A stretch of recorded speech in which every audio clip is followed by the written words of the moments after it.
Сейчас будет третья секция нашей конференции, посвященная безопасности. Very well, and we are ready to move on to session 3, security on the internet. Pavel Khramtsov will be moderating. He is going to have several speakers online and several speakers offline.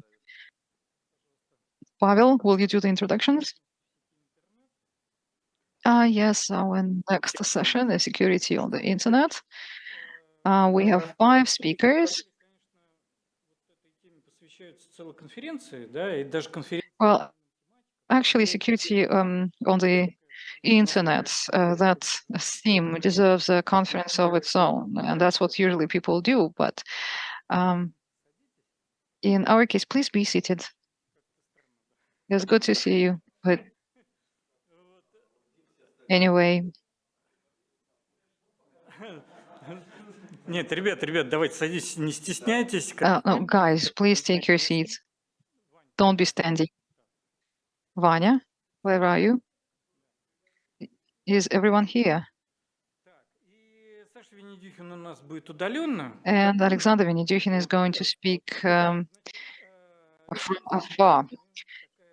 Now, there will be a zoo of different topics. One presentation will be an overview of security problems. There will be a much more narrow presentation on trusted NTP. Without further ado, we pass the floor to Vladimir Kuskov from Kaspersky lab.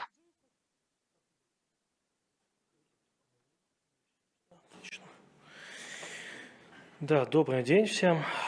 Рад быть на этой конференции. Good afternoon, everyone. It's a real honor to speak at this conference. I have a lot of slides, but we'll just run through them. I'll start with this general number, 400,000. This is how many malicious objects are detected by Kaspersky every day. This is the 2022 number. We expect this year this number to grow.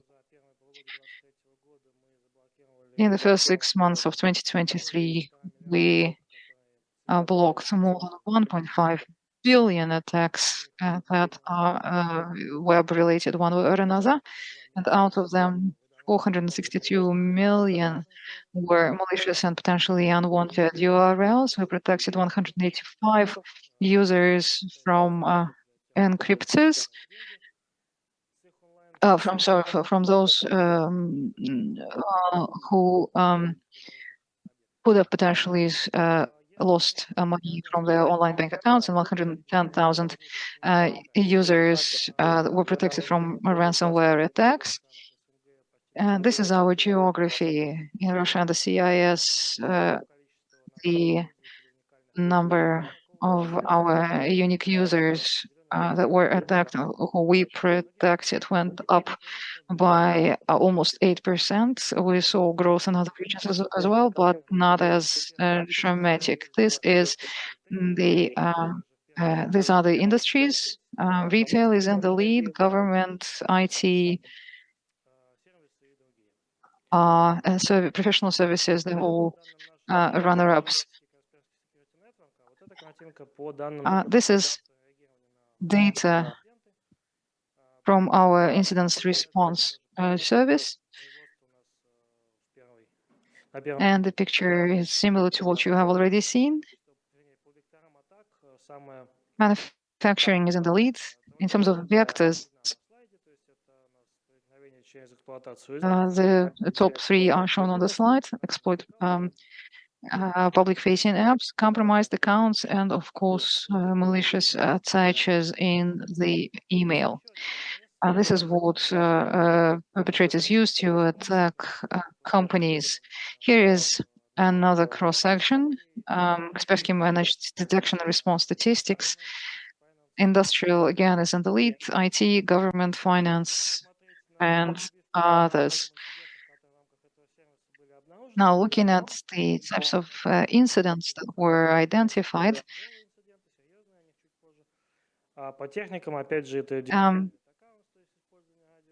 8% of all reported incidents are very severe. In terms of techniques, it's account manipulation, exploitation of remote services, and abuse of valid accounts. Looking at the root causes of high severity incidents, about 27% are APTs, and the rest is split between some malware attacks and other vectors. Phishing and spam, about 42% of all emails around the world, according to our data, were spam. The Russian numbers are virtually the same. We blocked 31 million email attachments with our products. 312 attempts to follow phishing links were blocked. And what's interesting, more than 2 million attempts were made to hijack Telegram accounts. So be aware when you are receiving something Telegram related. To give you an example of phishing, here is a fake investment site backed by Elon Musk. Of course, it's not. It has nothing to do neither with Tesla nor with Elon Musk. You can lose money if you start investing via this site. Well, here is another one. It's a fake form to receive payment for children under 18. It imitates an error and leaves the victim to scan the provided QR code in the Telegram app. And if the victim does that, the Telegram account is hijacked. Vulnerabilities, that's very important. CVEs, you can see here the stable growth of common vulnerabilities and exposures. That's both, we're seeing an increase both in the total number of CVEs and also in the number of critical CVEs. This is the chart that's based on the cve.mitre.org data. That's international statistics, not just ours. And this is our statistics for the second quarter of 2023. You can see that most actively exploited vulnerabilities are Office apps, then browsers, Java, Android, and others. What's interesting is the most actively exploited vulnerabilities are dated 2017. So you would expect them to have been closed since then, but no, people never install patches. Another interesting vulnerability, it's a group of vulnerabilities really, it's a movie IT transfer software related CVE. Clop ransomware gang attacked a huge number of organizations, almost 1,000 organizations were affected.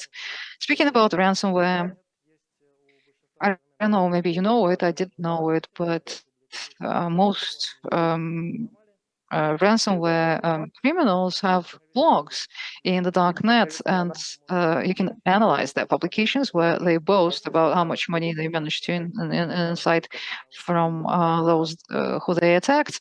And we can see that in the first 8 months of the year, we have seen almost the same number of posts that were published back in 2022. These are the most active publishers, if you will. Lockbit has most of the publications, then Club, My Society, Blockbuster, Black Cat,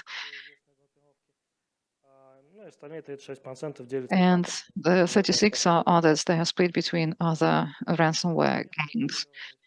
As to the methods that ransomware attackers use to penetrate organizations, they exploit vulnerabilities in the apps facing the internet, public-facing apps. Then they also use compromised accounts, stolen accounts, and also they use malicious emails. One vector that's especially popular in Russia and the CIS is using accounts to MTP, remote access services, and brute forcing passwords. Last year, we published a detailed report on the techniques and tactics used by ransomware gangs and means to counter these methods. One other attack vector that's been known for a long while, but that's becoming popular these days, is the so-called supply chain attacks. Это то, что было в этом году опубликовано. These are the cases from this year, I think, or maybe last year as well. 3CX supply chain attack was used to distribute malware. We're looking at dozens, really, if not hundreds, of supply chain attack cases this year. Also, in the last, say, 12 to 24 months, we have seen an increase in the number of open source software attacks. All the large vendors, developers, they use open source one way or another because it's convenient. You don't need to invent a bicycle, but open source is associated with risks. More than 35,000 open source packages are known to be vulnerable, and more than 4,500 open source codes are also known to be vulnerable. One topic before last in my presentation is data leaks. This is Russian data, but it's very informative. Last year, we recorded 168 data leaks. More than 2 billion data rows leaked. This is not unique data, obviously. So it's again, these are data rows, not people. And 47 million linked data records contained passwords. As to distribution over the year, maybe you can correlate that with the news. И последнее, чем я закончу свое выступление. And last thing, to finish off my presentation, is the so-called operation triangulation. There was a series of attacks on the employees of our company. They were attacked through the Apple iPhones.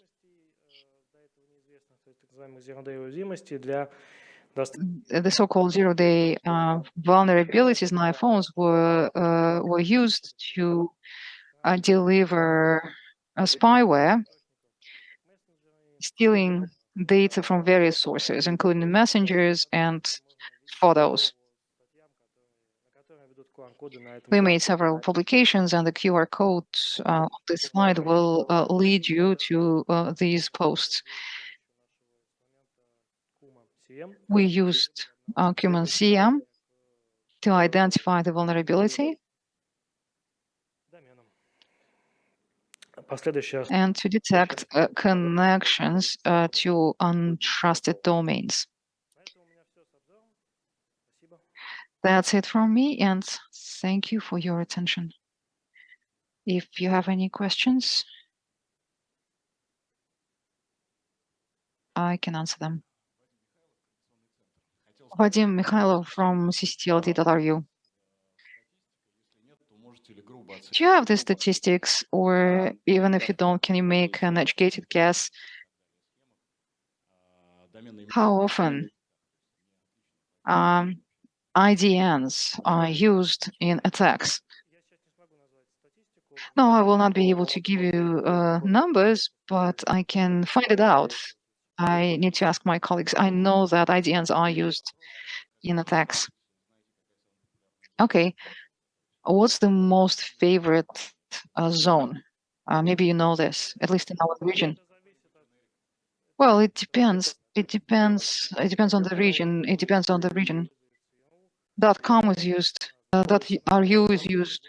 All zones are used. А вот .com, .org, там нам сложнее. It's easier for us to clean out .ru, but not .com and .org.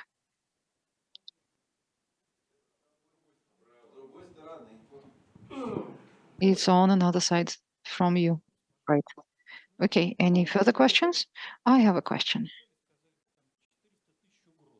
You mentioned 100,000 threats. What's threat? What's a threat? Well, some malicious file software, but usually it's a malicious file. 400,000 malicious files, harmful files, are detected every day. That's how you can rephrase it. And also, you also mentioned trusted and untrusted domains. What are they? Well, every security vendor has a reputation system. They have, I don't know, Topalexa, if you know what I mean. We have our own reputation system that's based on how popular the domains are.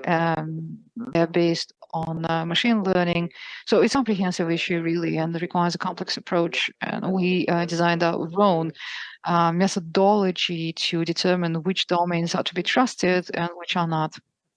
Do you share this information with the Coordination Center? Well, of course we do. Very well. Any other questions? If not, then thank you so much. And we can give the floor now to Alexander Vurasko, right? Well, if Alexander is online, hello, can you hear me? Yes, we can hear you.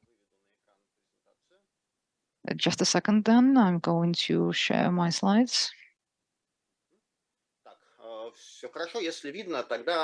Well, I hope you can see the picture. Today, I will go quickly through the trends and key features of phishing this year.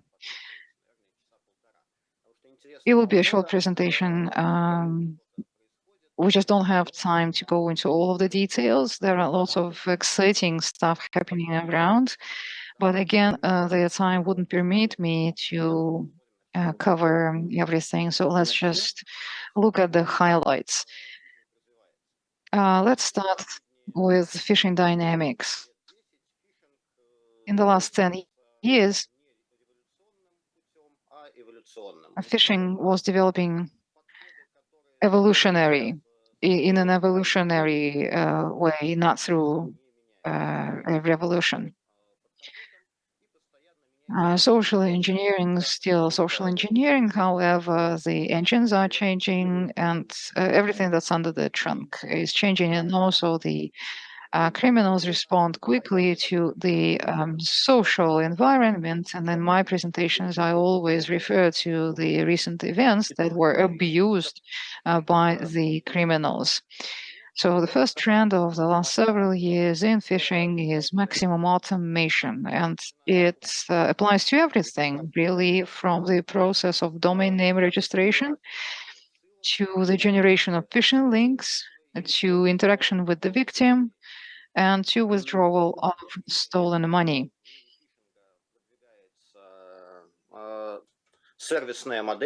The service model is becoming popular in phishing.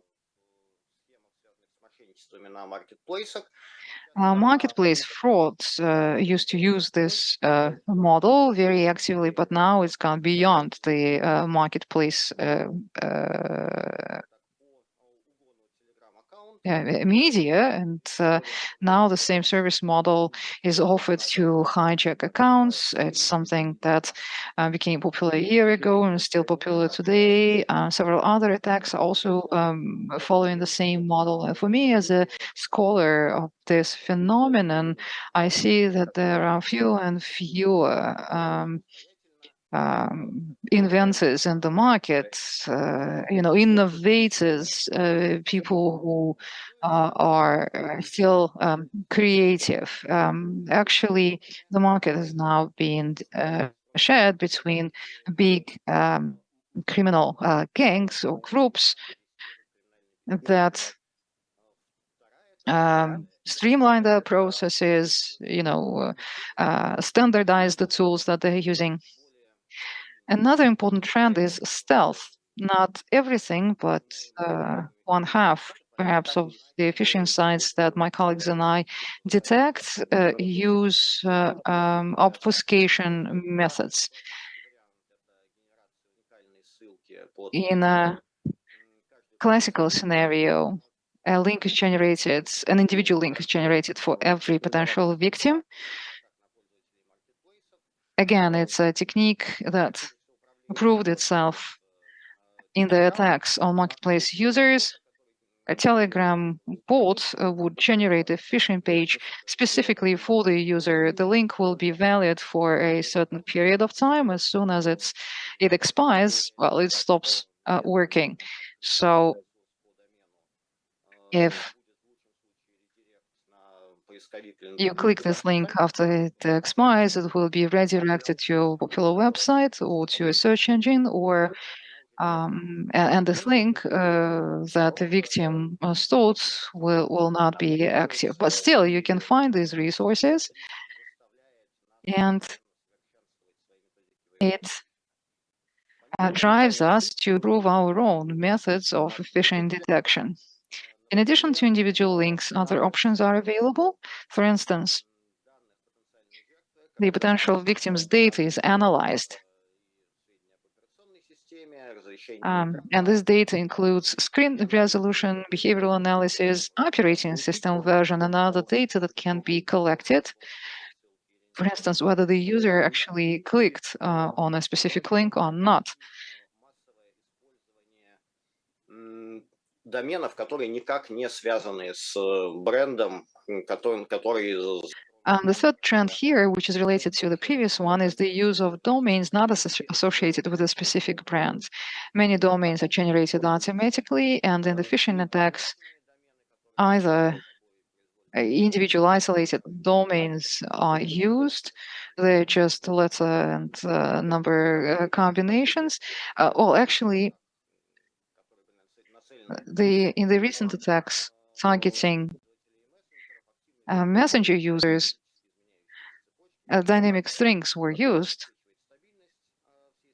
This actually makes the whole scheme more stable.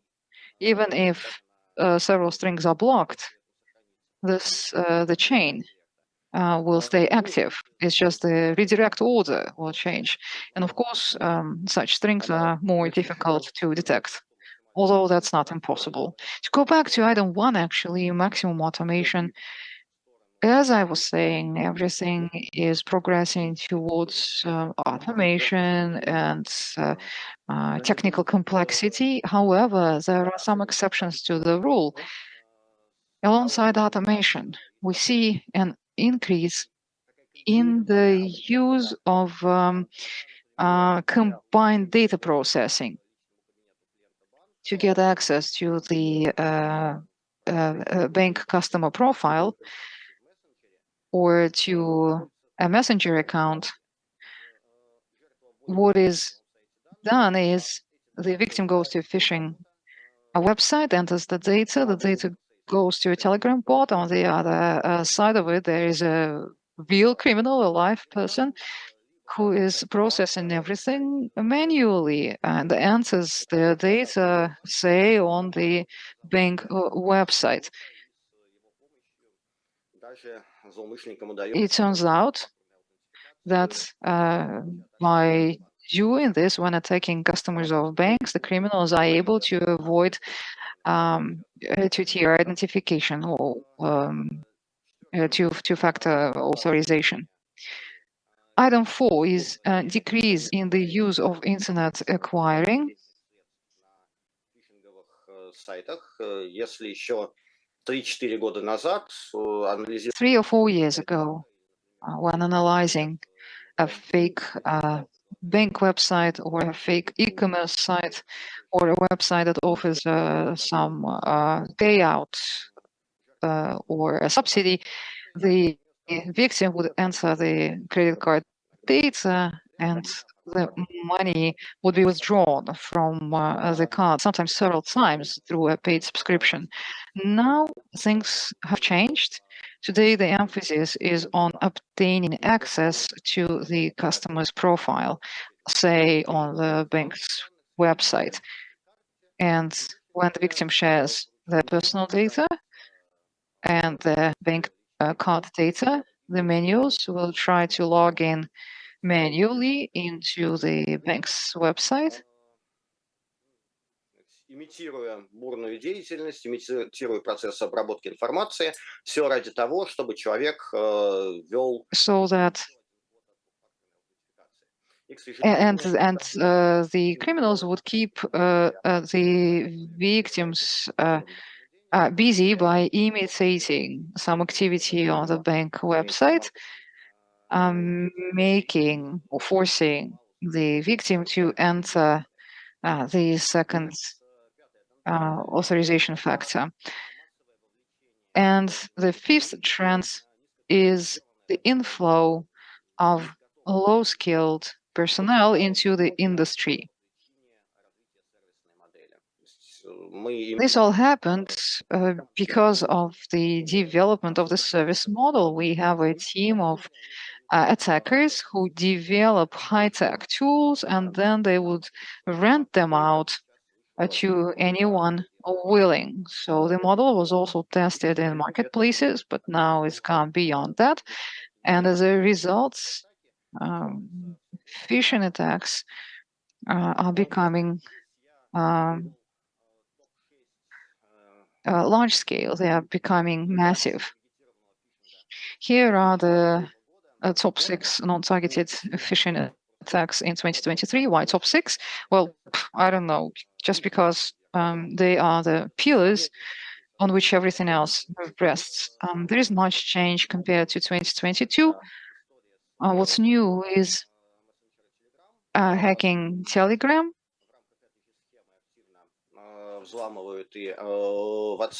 WhatsApp is also being under a lot of pressure in recent months.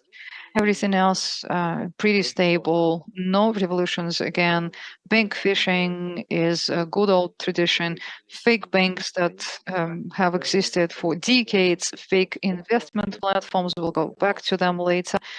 My colleague from the Kaspersky lab mentioned one such example in his talk.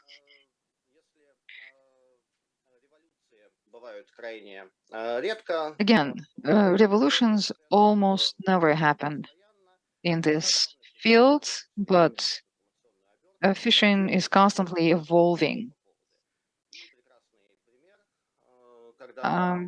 Phishing scammers use various events to perpetrate attacks. When Meta launched its new social media, more than 2,500 domains appeared online within 5 days after the announcements, exploiting threats. We did our analysis, and you can see that almost a quarter of these domains were associated with crypto investment fraud. 13% of them were fake apps for the new social network. Here you can see an example of the website that offers to download the Threads app, but in fact what you are downloading is a malicious software, then services to followers, sale of advertising, and 3% of classical cyber squatting. You can see that people registered domains hoping to be able to sell them at a profit later. 5 days, 2,500 domains. Okay, another story. Phishing as a tool to commit other attacks, an instrument of a different kind of crime. In particular, phishing lately has been used by phone scammers. They call people pretending to be law enforcement agents or central bank employees. And sometimes people do have their doubts whether they're indeed talking to someone from the police or from the central bank. And in order to dispel this doubt, you can see here the screenshots of resources that were published this year. And the first website is, so basically how it works. If the person trusts the someone who is calling, the caller says, okay, we're going to send you a private link to a website where you can test the information that I'm sharing with you right now, and particularly can get a confirmation that I am indeed a member of the police force. A similar website was developed for the State Bank of the Russian Federation, and if you go to the correct website, obviously you will not be able to find that person there, but if you follow the link that the caller sends you and enter the code, then the called person will be able to get a full dossier, a file on the caller, basically posing as a central bank employee. So we have recorded up to several similar resources like this appearing every week. Then there are fake websites of different gaming platforms and gamers platforms. Gaming has long been an attraction for the criminals. Attackers hijack accounts because accounts can be sold for real money, and a good, rich account can be busted. You can sell it out. You can sell the account in the black market. So over here, you can see examples of 6 websites that are using the same template. It's just that the names of the network games are different.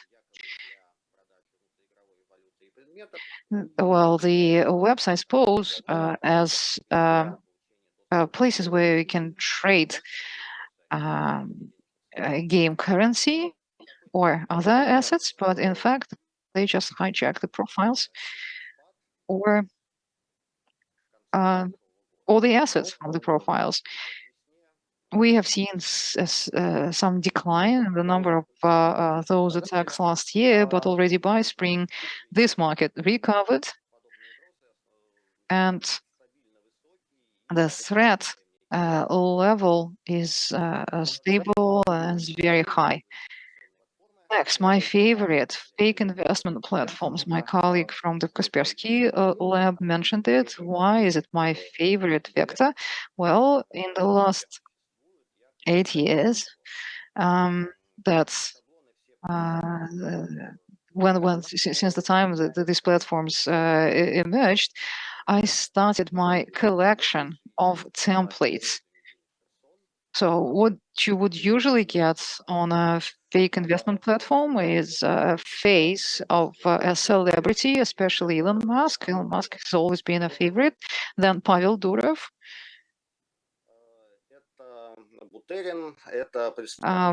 Buterin as well. Yeah, people from oil and gas.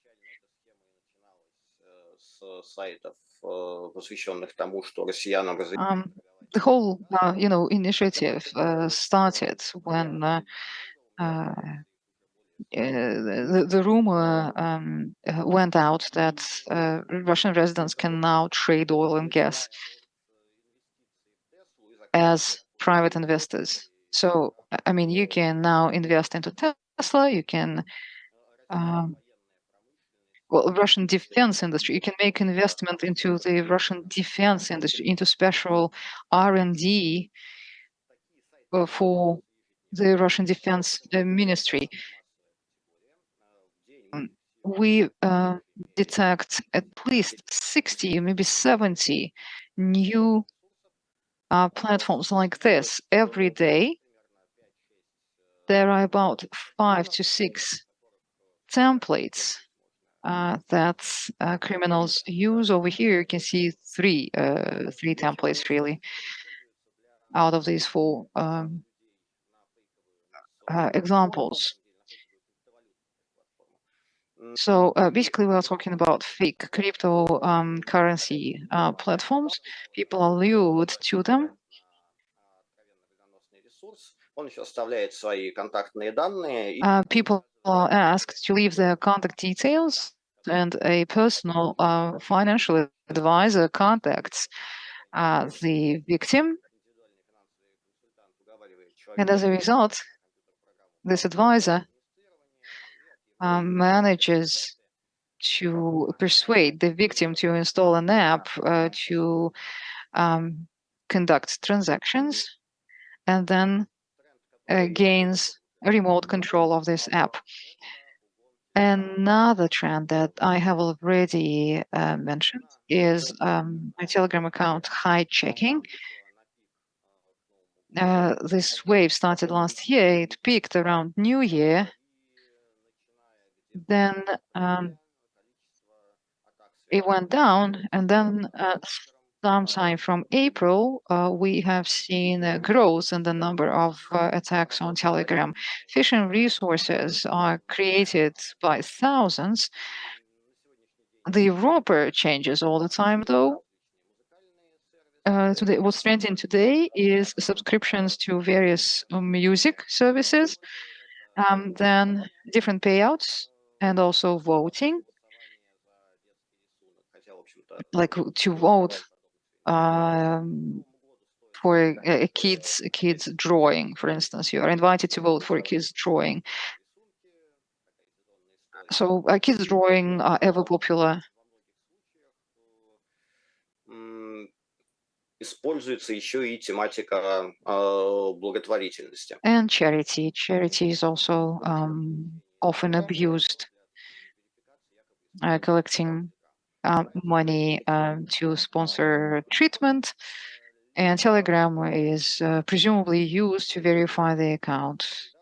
So eventually, you are invited to enter your data, and then you will lose access to your Telegram account.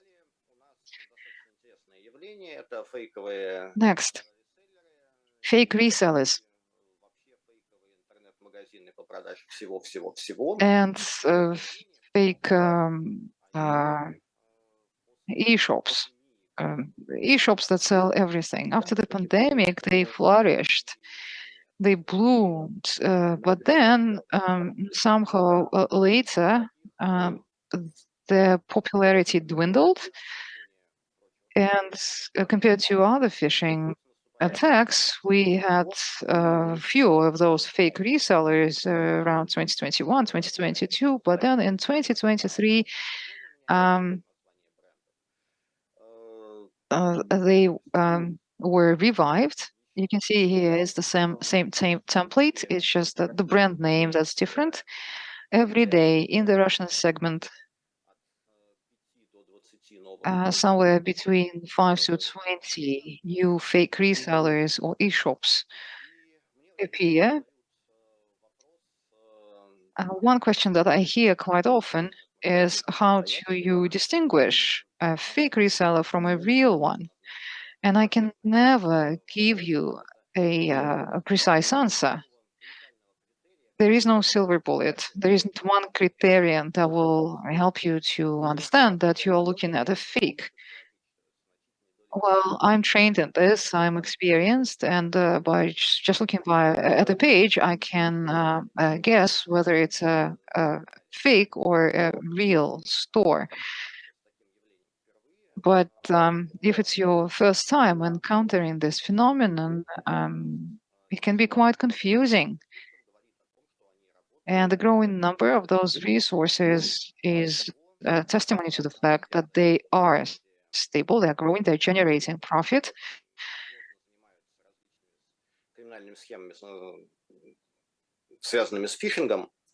And phishing criminals and groups in recent months are switching between activities. The groups that used to conduct fraud at marketplaces, they suddenly switch to fake e-stores. They start creating those fake websites and register domains by hundreds. So right now, I don't see any reason for the number of these resources to diminish. And in conclusion, I wanted to give one more example of how a popular information event can be abused. Neural networks and AI are trending. There are lots of new resources all the time emerging. Some of these resources are malicious, evidently malicious. There are websites that offer you to buy an account, to invest into the R&D of neural networks, to get access to some unique services or services that are not accessible to the residents of Russia. And then there are also some very funny cases, like what you're looking at to the right on the screen. You can see here dialogue, a correspondence with a fake Telegram bot that posed as GigaChat by Sber, which was not launched yet at that time. So people who designed this bot were pretty creative. They made an impression that they are really talking to GigaChat, but the artificial intelligence itself proved to be quite naive, and it was easy. You don't see all of the dialogue here. It was quite easy to know it for what it is. Actually, at one point, in the replies, you can read that it has nothing to do with GigaChat. Is based on ChatGPT, Open and AI.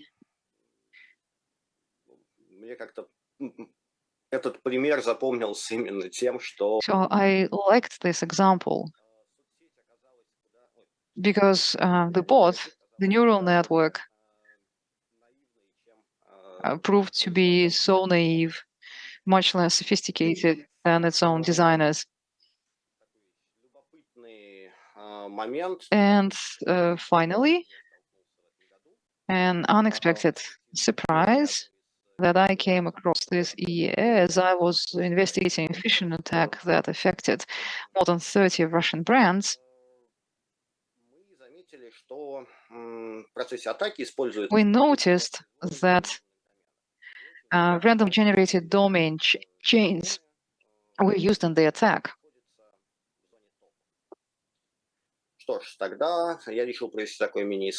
And most of these domains were in that top domain area. So I looked at which that top domains were registered in May 2023. I found out that about 126,000 domains were registered in that top. Then I filtered these domain names. I removed the domain names that use Chinese hieroglyphs. I removed from the list the names that actually made sense. And I was left with 120,000 domains, all of which had indicators of being automatically generated. So they were generated by the same script. We analyzed these domains, and we found that that top randomly generated domains were used for phishing, and also they were used to address online casinos and other dubious websites. So here is a domain zone. There is a set of domains registered in just 1 month, and it turns out that 95% of those domains were used for harmful purposes. And as to automatic registration of domains, certain African domain areas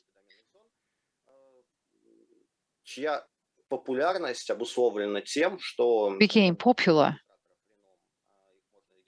because You could register domain names there free of charge. You can register them in batches by automating the script. And that's why these domains are actively used in the automated phishing attacks that I spoke about in the beginning. Domains are registered by a script, and the criminals are, sitting on the couch and count money. I'm sorry to interrupt you, but we are running out of time. Oh, you're finished. Okay, very well. Any questions? Вот как раз Вадим Михайлов, Координационный центр, вот как раз по последнему. Vadim Mikhailov from the Coordination Center. On your last slide, did you communicate with that top registry or registrars, those who actually registered all these domains, or nothing was done? No, we are in communication with them. That top is a Chinese zone. Therefore, things aren't proceeding as fast as we would prefer. So again, performance or efficiency is not like 100%, but still the domains are being undelegated. So the difficulty is that the domains are used in the redirect chains. So you have to log everything. You have to protocol everything, and communicate that to the registry registrar and explain why they need to block those chains. Спасибо. Я бы вот какой вопрос хотела задать. У нас в августе была... So I would like to ask a question. In August, we experienced an attack on the personal account of one of our registrars.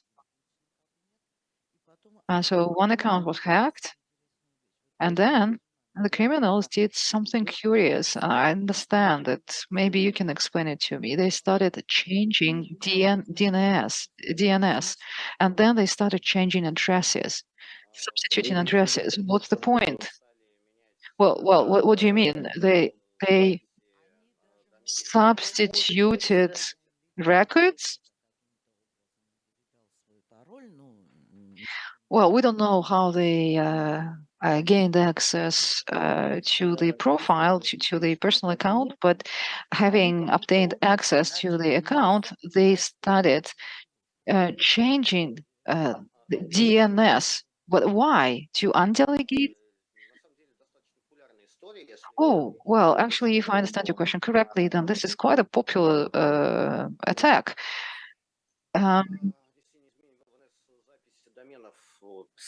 Того клиента, в личный кабинет которого они получили доступ. So they get access to this customer profile, and they change DNS records, and they do it for various purposes. They do it to disseminate malware, or to control a botnet, or to phishing, for phishing. It's something that we detect quite often. A legitimate domain is abused. A legitimate domain with good history, the owner of the domain loses access to the domain, and then the domain will redirect you to a different website containing phishing content. Redirection. Oh, redirection, yes. Again, that's quite popular.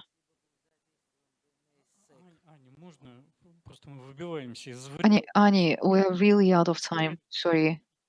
No, this is a well-known scenario. One registrant has many domains, for instance. Then I can set up a botnet.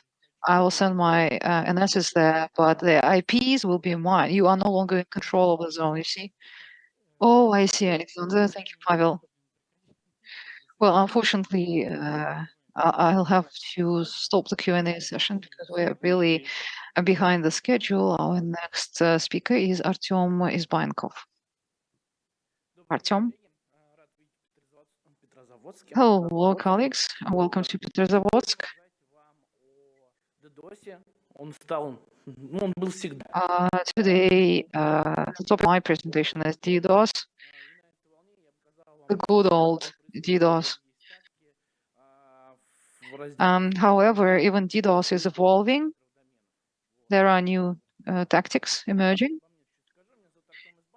Let me introduce myself. My name is Artem Izbaenkov, and I design DDoS security solutions for more than 10 years. I've been protecting data centers, hosters, be corporate clients. I have many cases to share. I can talk at length about DDoS trends. I work at EdgeCenter. We are one of the biggest CDN providers in Russia and the CIS. We have a trunk network, 10 terabit network in Russia and the CIS. We provide security to gaming platforms and also to the government agencies.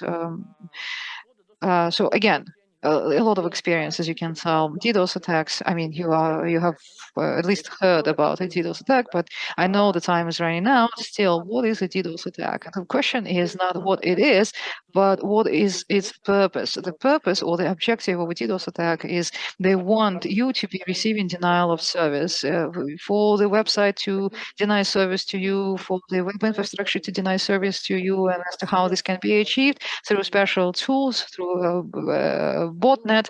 It doesn't matter. The main idea is for the website to go down, the infrastructure to stop servicing clients, business processes to be interrupted. There are attacks that are aiming to interrupt business processes, workflows. In fact, one of our cases is a botnet was created. Client data was stolen, and a freight forwarder was attacked. The freight forwarder started receiving an incredible number of orders for deliveries from one side of the country to another. So, and the whole business stopped, really. They couldn't manage this inflow of orders. Or another example, for instance, I'd like to buy a phone. There are 3 people in line before me, and then 1 million people flood the electronics shop. And this is a DDoS attack, basically, because you can't be serviced because of all these 1 million people in the store. Anyway,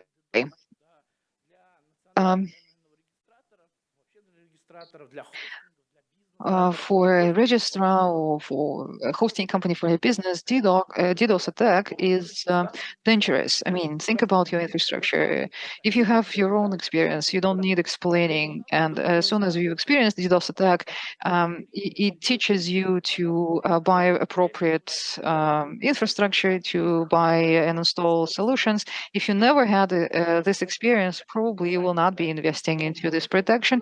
And usually what you hear from these people is, well, we thought we will never be affected. Well, no, you will never be able to avoid this trouble. So suddenly your whole infrastructure stops, and the most dangerous thing for hosters, for businesses, servicing clients, facing clients, is that the reputation suffers, but the SLAs are also breached. It means that you will have to settle this issue financially with your clients. I mean, you have to account for the DDoS risk. You will never be able to get a perfect protection if you have just 5 minutes of an hour, but you will not be able to do much if you haven't thought about it beforehand. If the criminals are paid to attack you, you will never be able to do or to protect with just, I don't know, application security solutions. Sometimes you hear also from the colleagues that it's very easy to protect from a DDoS. No, you can't. And there are 3 types of DDoS attacks. The first one is channel congestion or link congestion.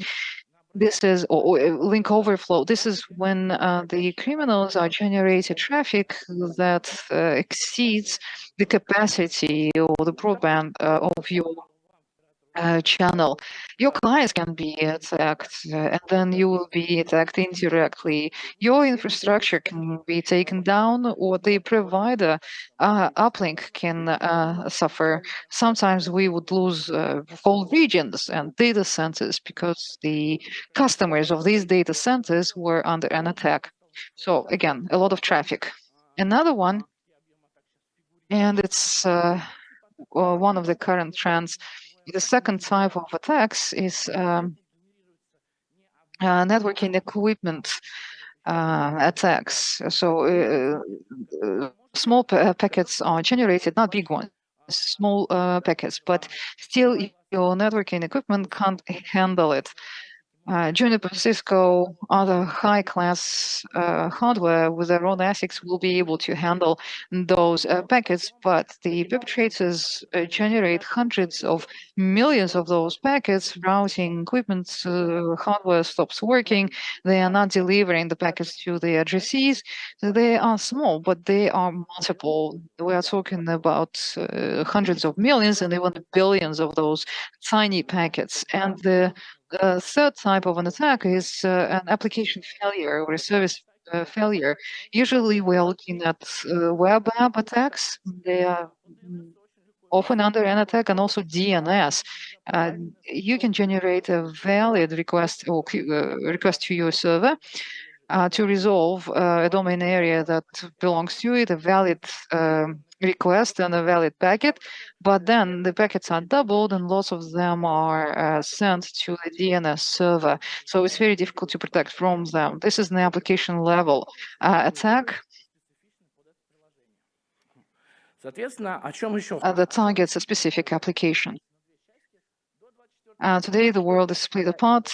Before the 24th of February and after the 24th of February, we live now in the First World Cyber War. And activists, the IT army of Ukraine, are fighting in this war. Of course, we knew about hacktivists before, and some hacktivists are driven by their political beliefs. Why hacktivists are so threatening? In the past, attackers were motivated with money primarily when competitors would pay hacktivists to take their competition down. But about 60% of all attacks happening in Russia, they are motivated by political beliefs. There is the so-called IT army of Ukraine. It emerged almost instantly. They upgraded their software. They had their highs and lows, but now they are switching to regional companies as targets of their attacks because the national companies and authorities managed to improve their security. So they are threatening banks, cargo carriers, payment systems. We had several cases. Some of them were even covered by mass media. Now, the trends in 2023. Well, application layer attacks. In the past, they were maybe 10, maybe 15% of all attacks, and they were growing slowly. But when hacktivism came on the stage, the number of application level attacks has surged, and now there are many vector type attacks, the ones that are generated to overflow the link, the channel, and also at the same time, an application attack is conducted around February or March this year. Hacktivists realized that not only applications need to be under attack, but also DNS servers. And if the companies have their own DNS server, if the zone is inside the corporation, then they find out about this DNS server and they attack it. This is not an application layer attack. They would commit a congestion type of attack. So if the attack is successful, all zones are taken down, and you don't even need to DDoS the website because it will be down anyway. Domain registrars were their targets at one point. So now we see a lot of attacks on DNS servers. Botnets. In 2023, we registered 1.2 terabit and 500 million packets per second. This attack was quite interesting. It was not your regular attack. There is a hit and run attack, for instance, when you start it and there is a surge in traffic and it lasts for 5 seconds. This attack lasted for 10 days. The problem is the companies providing DDoS security, like the top 3 telecom providers, they have certain agreements with the operators on the bursts, on the CLAs. So we repelled this attack. We had the capacity, but we were impressed that it lasted not for 10 minutes, not for 10 hours, but for a whole 10 days. Why? Well, actually, botnets, much of the botnets originated from Russia, and today DDoS is so monetized, it's no longer profitable to code your own attack and distribute the malware. What they did is there is a lot of cloud hosting now, so you can basically it's a one-stop shop, right? You can get virtual machines everywhere in the world, and you can pay only for consumption by the rate of use. So what they do is they lease a lot of computing power. They fully pay for it, and they sell it together with the software. So when necessary, the software is initiated, the attack is generated, and then the attack goes down. It's switched off. And they attack a lot of servers in Russia, and geofiltering doesn't help actually to prevent this. I work now with the Ministry of Telecom, the Department of Security.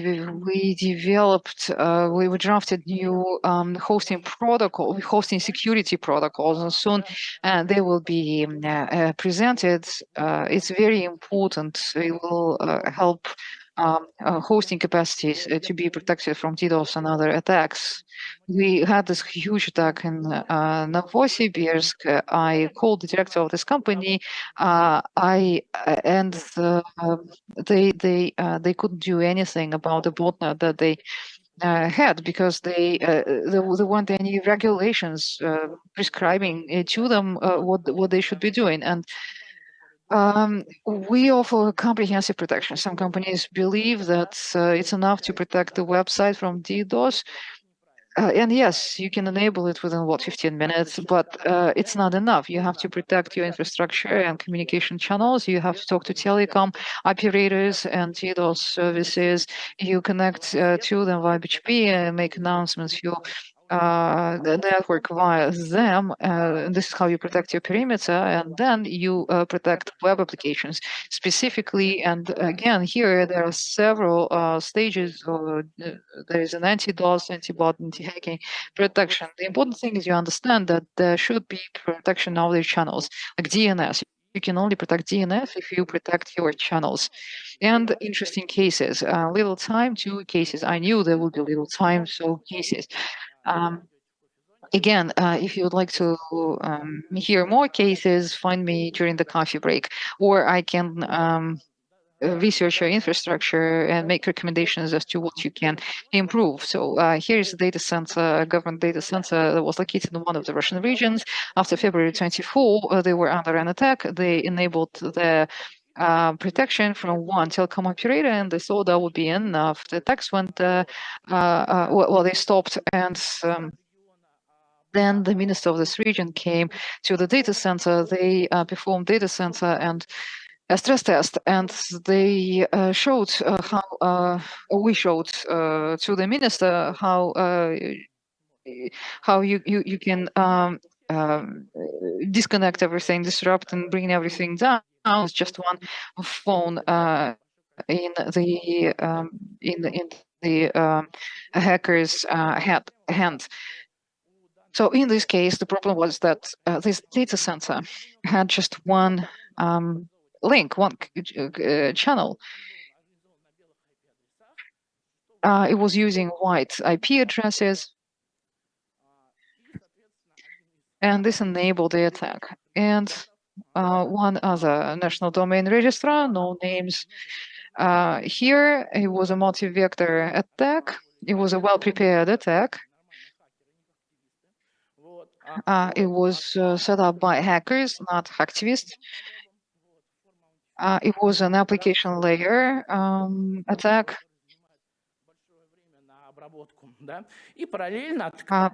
These were web applications, and they also attacked a DNS service with prepared valid packets.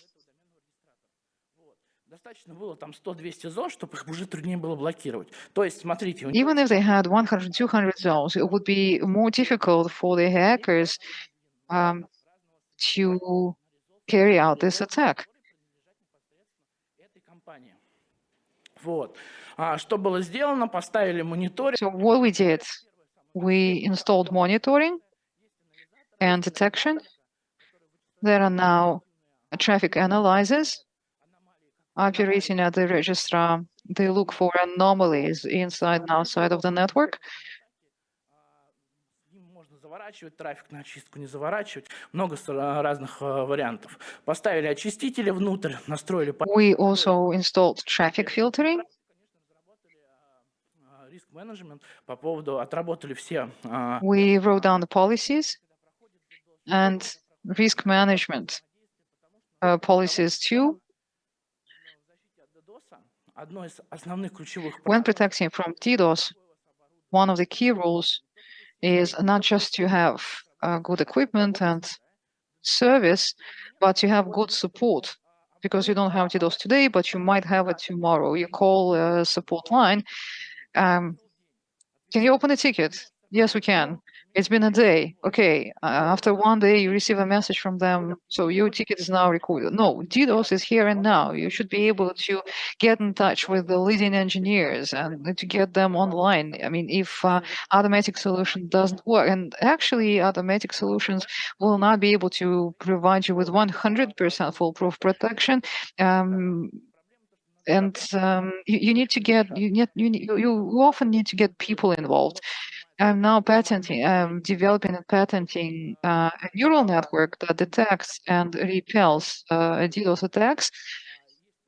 It's smarter than simple automation, but still you need analysts, you need engineers on your side. The criminals change their tactics all the time. It's important to be ahead of them. Neural networks can help you, but still you need analysts, you need people on duty who will be able to take a question here and now and get back with an answer within, like, say, 15 minutes.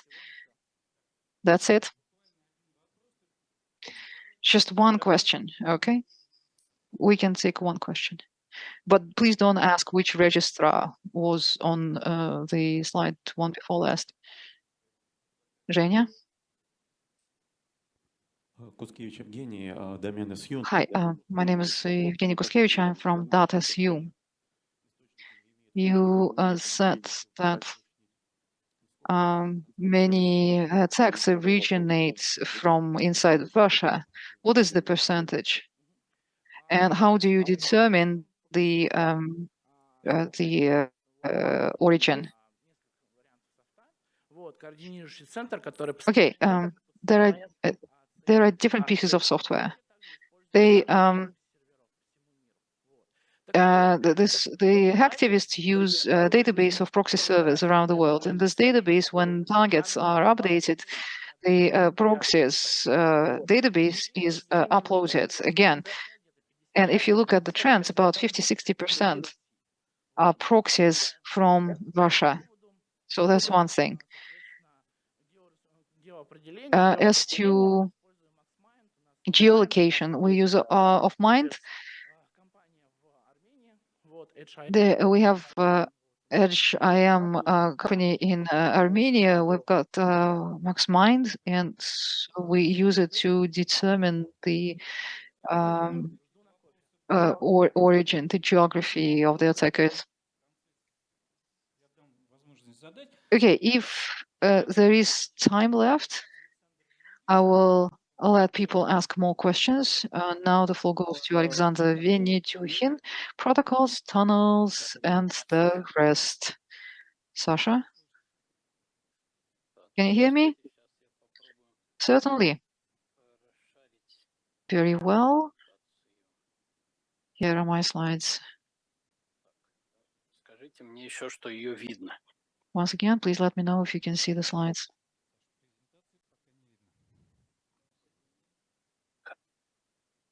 No, we can see the menu on your screen.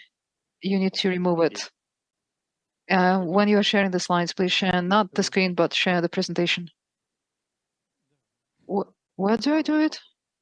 When you go to share to the share function, please select screen share. Okay, I click share screen. Хорошо, хорошо. And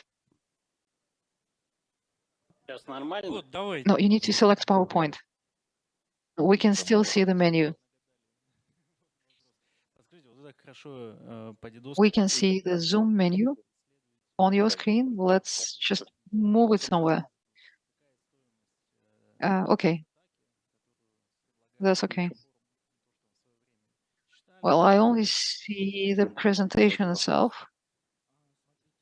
Первое, есть бесплатные стресс-тестеры, которые в течение 15 минут вам... We can see you on the screen. That's all right. Everything is fine.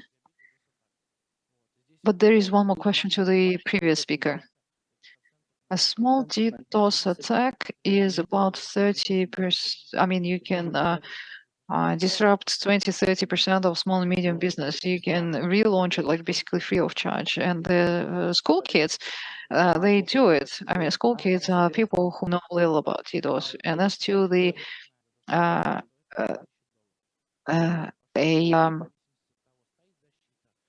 I mean, a good DDoS attack can be $1,000 and up.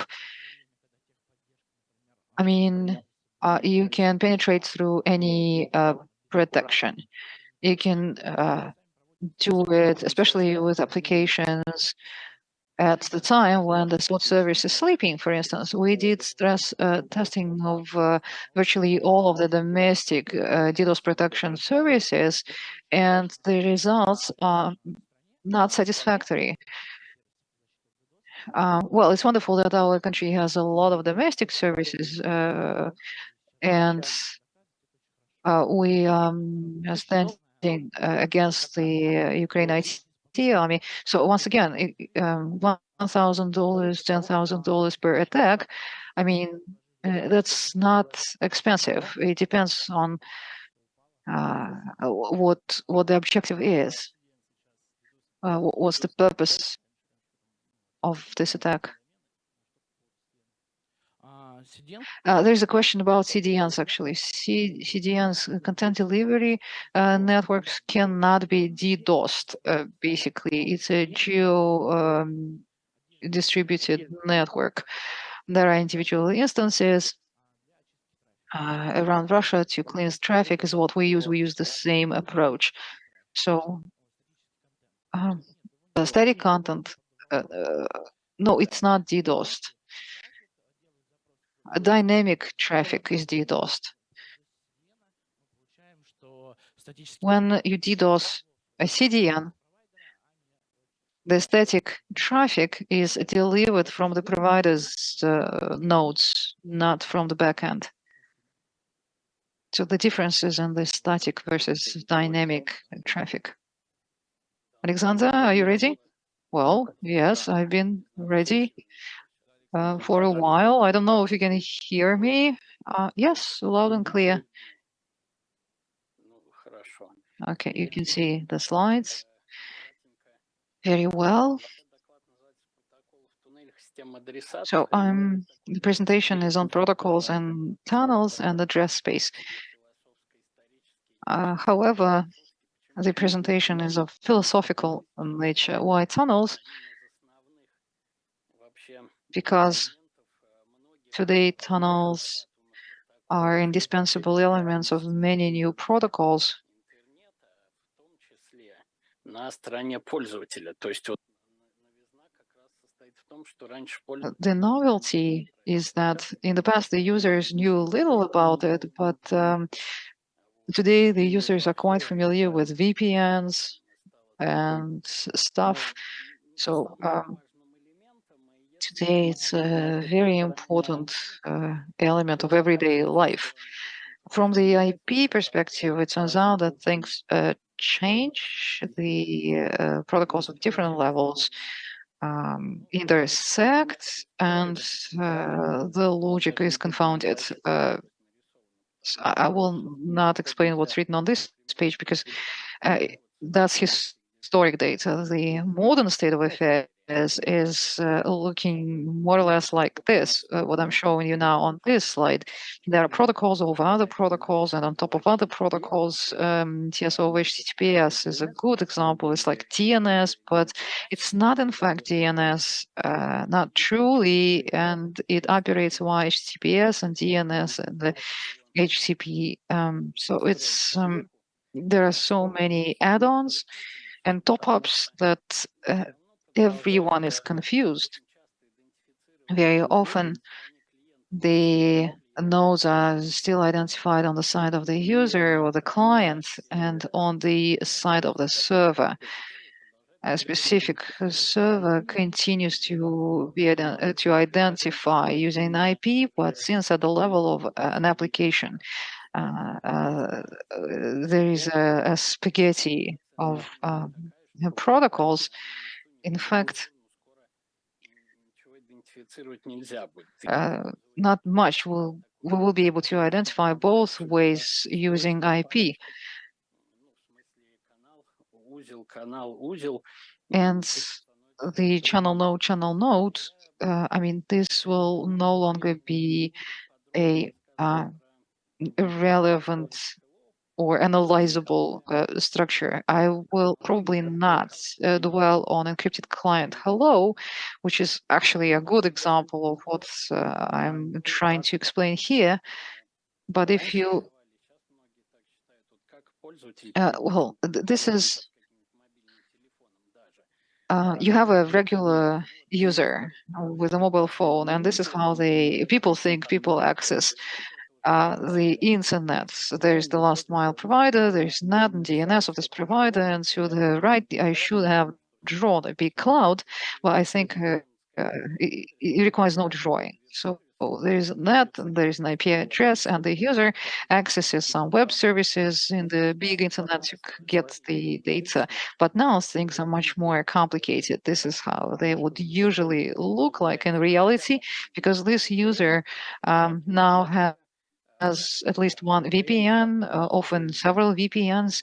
The VPN configures different routes for different destinations, depending on which server's IP address it plans to access. It can take a different route. There is a NAT, and there is a NAT of the provider to connect to the VPN. The VPN has its own NAT. There is some other address translation. It may have its own DNS. There may be an additional DNS, Google Public DNS as a service. So, and authoritative servers are not included onto the picture. In addition to the application layer, there might be fronting as well. And this is where we find encrypted client hello that I will not describe in detail. The issue is all of this is the result of our view of names and addresses. DNS emerged, as you probably know, so that one tier, the set of addresses could be united through a symbol name. And then after a while, after several years, a tool to protect traffic was devised. And at that time, it was known as SSL. Now it's known as TLS. So it has a TLS certificate or SSL certificates that are issued to DNS names. So it turned out that for the client to connect to a web node under a certain domain name, the web node needs to have a dedicated IP address on the server. Otherwise, the server will not know which certificate to display. If there are several web servers, different names, different certificates, this problem was overcome by adding to the encrypted TLS an open field with the name of the server. And as a result, we now have DNS over TLS technology. It protects DNS, but historically, the idea was to conceal the users, the names that the user accesses. You can encrypt that in TLS, but since they are translated via DNS, then let's obfuscate access via DNS so that the names do not leak. So that's, again, just one example of how such technologies evolve. ECH, in a nutshell, is a technology of TLS inside TLS. There is an entry node that proxies traffic to a hidden server. The server is not seen from outside, but when you are connecting to it, you need to have keys and other parameters, and you get them from DNS. So hence this scheme, which logically is a tunnel itself, since DNS contains parameters, and the parameters are taken from DNS, that access should also be protected. So another logical step would be, let's hide it all in one application. Let's have a browser that will use its own DNS, and it will be so proprietary that it will be running by its own provider and access provider, not a local. We are not going to use any local resolving. So potentially, we are looking at segmentation of the internet, not only by addresses, but also at the level of applications, when there will be, an internet bearing the name of a CDN provider or bearing the name of a browser. And do you remember AOL, American Online, all these services, even before web, actually? IP. As to how this affects IP, well, there is a superimposition on an overlay of paths. When we didn't have VPNs, the client of the last mile takes a known route. First, you find out the web node address, and you connect to the web node. And you can expect that the web node and the DNS, if they are somewhere close, the connection packets will arrive by the same route, more or less. Here, the circles are autonomous systems, well, basically. And obviously, if there is a VPN or another tunnel that exits somewhere else entirely, then the customer will be reaching web via different AS, taking a different route, which is not a problem in itself. It's just that we don't know how to geographically associate it. But in practice, it becomes peculiar. A VPN customer has HTTP traffic. It's not HTTP really, but some addresses are accessed via VPN, but DNS is still from the provider. So the the DNS will be from one provider, from one geography, and the resolved IP will show a different region. As a result, the effects are quite peculiar. If it's an Anycast-based service, the service may even be using Anycast without knowing it subconsciously, because it's hosted in the cloud provider, with a cloud provider, and it could still be Anycast. It becomes even more exciting, because the user's DNS can be part of a specialized resolving service. In the past, it was a sign of an advanced and a skilled user, but now even unskilled users know about it and they try to do something like that. Or in the context of previous presentation, it may be a Trojan that sends receives some DNS and lets other DNS go by. The resolving latency, I mean, for instance, in one case it will be 30 milliseconds, but if it's the same client, but it goes to web, the latency will be much longer. It can be 10 times longer.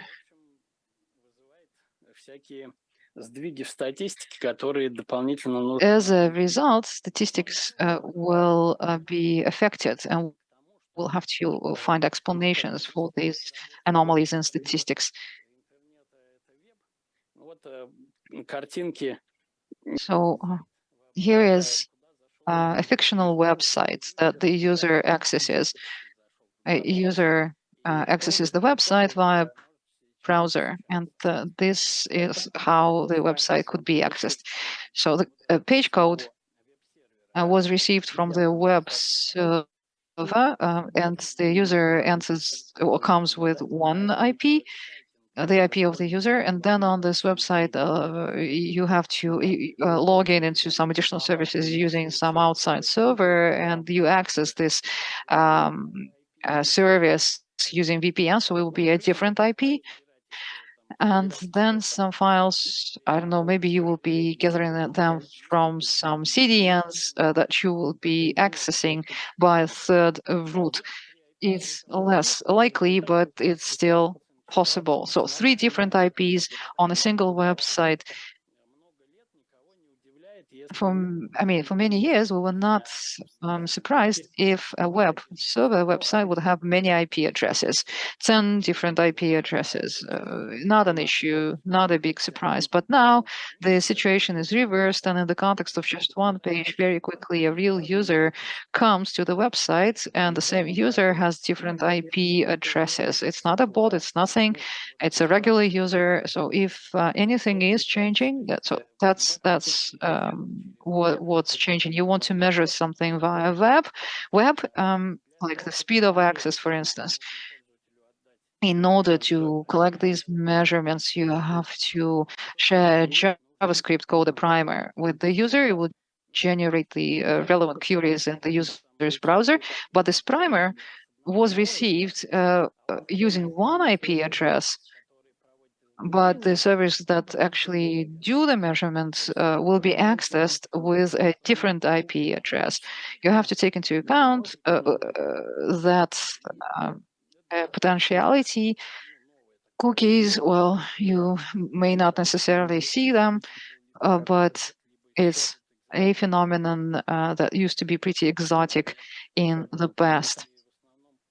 These are my comments. Well, basically, from the BGP perspective, there is another level of mixing or scrambling. Well, actually, 2 levels, additional levels of mixing. IP addresses that are used all the time for configuring. Somewhere you need to block something, you need to access a blocked resource. So IP addresses, this because of them, it will be difficult to analyze, to measure anything using IP these days. Here I'm offering links if you want to learn more on this topic.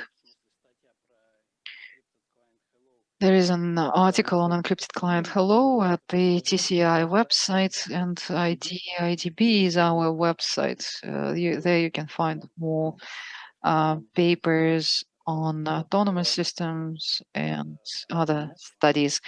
I guess I will finish here. Very well. Again, we don't have any time for questions. We've only 1 minute left. Oh, we've we have only 1 minute left. Okay, can you make it within 1 minute? Здравствуйте, коллеги. Меня зовут Иван Власов. Hello, colleagues. My name is Ivan Vlasov. I'm at MSK-IX. I'm in charge of various infrastructure services, including DNS. Today, I'm going to talk about trusted NTP as a network security factor. I'm going to talk fast because I've got many slides. NTP, as you know, NTP is Network Time Protocol. It's one of the oldest protocols online. It was devised in 1985, and then it survived 4 revisions. Our current version is version 4. There is so-called next generation, the NTP that comes together with TLS. There is no NTP version 5. Maybe it will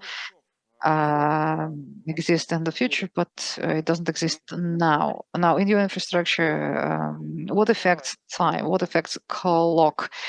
Network boxes, crypto gateways, VPN concentrators, from small pizza boxes to huge network cabinets, switches, routers, IP boxes.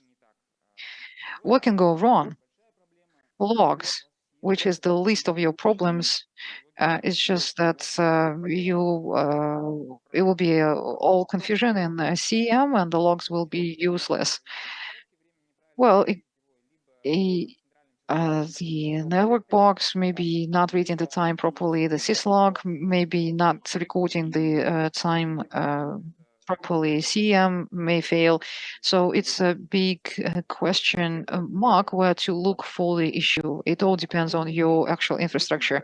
Internal scripting on the boxes themselves, it's another critical element. Often it's connected to money, billing, accounting, meters of filters and interfaces, ASPAS, prepend, clustering and stacking. If you've got clusters of switches or stacks of switches and something is wrong with the clock there, it can just fall apart. The telemetry. Everything that you are getting via flow protocols, NetFlow, JFlow, IPFix, and all that, it will be, again, useless if the time is not recorded correctly. Servers with your favorite operating systems. Who are these servers? Or rather, who do they belong to? Whose are these servers? If you're a hoster, if you rent them out, then the clients can configure operating systems any way they like. But if you've got soft storage systems like ClusterFS or CAPH deployment, so the first thing you do is you synchronize time across all storage servers. If you are enterprise, then most likely you have a controlled environment and your VMs will be either the same or they will be almost similar, or containers, and you launch them by the dozen or by hundreds, and the run time on the host will affect all guests. Not all guests see the internet in the same way, or even see the internet, period. If you are a telecom operator, then if something's wrong with the time with billing, on billing or mediation server, it may affect the user experience and it may lead you into money trouble. Content generations, it can affect the SLA. If your content generator, much logic and CDN depends on scheduled activities. As to services, the diversity of the problems is endless. As to data, of course, the data will be spoiled if the data contains a reference to time and the time is recorded incorrectly. If you are a financial institution, then, and if your time is wrong, if your clock is wrong, you will not be able to get a PCI DSS certificate. PCI DSS, Payment Card Industry Data Security Standards. It's a standard that's constantly updated and its current fourth version. There is a requirement to protocol events and actions And multi-factor authentication is required for all non-consumer users, which means your admins, your employees. Multi-factor authentication works via TOTP, which stands for time-based one-time password, time-based. So if something is wrong with time, you will not get correct data. Well, you can organize a training exercise if you want to test your own infrastructure, but before you run a training exercise, you better prepare a plan B and a plan C in case things go wrong. So it's best if you used backup infrastructure for a test. Sources. You can get time from GNSS, which is expensive, and many vendors do not invest into upstreaming drivers of their products into the main OSs. Besides, the signal is a problem. You can't get steady signal from GNSS. Atomic clock, very expensive. They are standalone devices. You can use them to discipline other clocks, but the interfaces are complex and the OpEx can be peculiar. Most likely, you will require special purpose on staff who will be taking care of the atomic clock, and maybe you will require several of them. The NTP service out of the box, that means vendor lock, and they are expensive. Usually they're x86 based. They are difficult and expensive to monitor and to integrate with the NMS and to protect and to update, and very often the vendors will not be able to support you over long periods of time. poolntp.org. Now let's take a closer look at poolntp.org. What is it? Well, someone, somewhere, somehow, it's a community project, basically. And some poolntp work participants using dynamic IP pool addresses.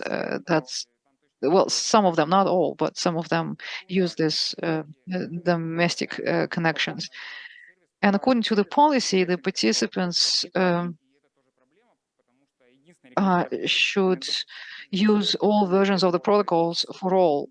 So, and the only recommended software for all the participants is IRC NTP. And you can see protocols 1 and 2. It's 7 million unique users. That's November 2022 statistics. So this traffic, it's about only 1%, but the traffic exists and people will not understand it if you aren't providing a service to them on the legacy protocols. How do I go back? Okay, poolntp.org. The zone is not signed. We have to trust DNS. In resolving, when you prescribe addresses, like for the time, if someone substitutes the records, you will be receiving whatever time. SRC IP spoofing, it's a protocol without authorization. Even without the problem with TNS, port 123 may be receiving the packets from not the known party. SLA, no one is going to offer you an SLA, it's not for the users. There are probes that are used to check on the pool participants, and that's it. Since poolntp.org doesn't publish detailed statistics, they only have a chart of availability for the past 2 days, and there aren't any ratings or rankings of the participants. You can't select the best NTP from the list. You have to agree to the service as is, basically, or you can do some manual rating yourself. And it's very difficult, well, it's impossible actually to determine the workload on a particular instance. But where do you take NTPs then? Well, first of all, you can get NTP from companies that manufacture good and complex atomic clocks. or you can apply to telecom operators. They know infrastructure. However, their service is not always perfect. Some of them can provide you with the service inside your own VPN, but maybe they will do it for a fee, but they will not authorize you to hold the key. And the telecom operators, they offer service only within their own network, and you can't find foolproof telecom operators. Now, that means you will have to subscribe to this service from different operators. Hyperscalers, the small ones can offer you poolntp.org. They even give you an instruction how to synchronize yourselves with them. And the big ones, they just give you a managed OS. They leave the application layer to you, and they will take care of everything else. So in your own infrastructure, first thing, just a sec. Yes, of course. And you can also get an NTP service from someone who designed it for themselves, like us. Like MSK-IX, because we needed it and we designed it ourselves, for ourselves, and now we offer it to others. Now, how do you implement the service in your infrastructure? Well, first of all, you select the service, then you take time, and best from you have to start getting the time on some of your boxes, and it's best if they are not network boxes. So you do a test run. Basically, you deploy monitoring, metrics, ACL, then you synchronize the service. In config, you use pool if it's a good DNS, and you use server and IP address, IPv4, IPv6, if you want NTP to continue working when DNS has a lie down. The service address. This is where all your systems are going to get their time from. So the service address should be a local anycast, and you attach an ICL with a rate limit to it. Since this is a stateless service, it's preferable if it's a read-only rootfs. It will make the whole arrangement more reliable. And please do not forget about monitoring. Ready to take your questions. Is this how it's done in your case? No, in our case, it's even better. Not how it's shown on the last slide, but even better, more thoroughly. Okay, in absence of questions, let's announce a coffee break.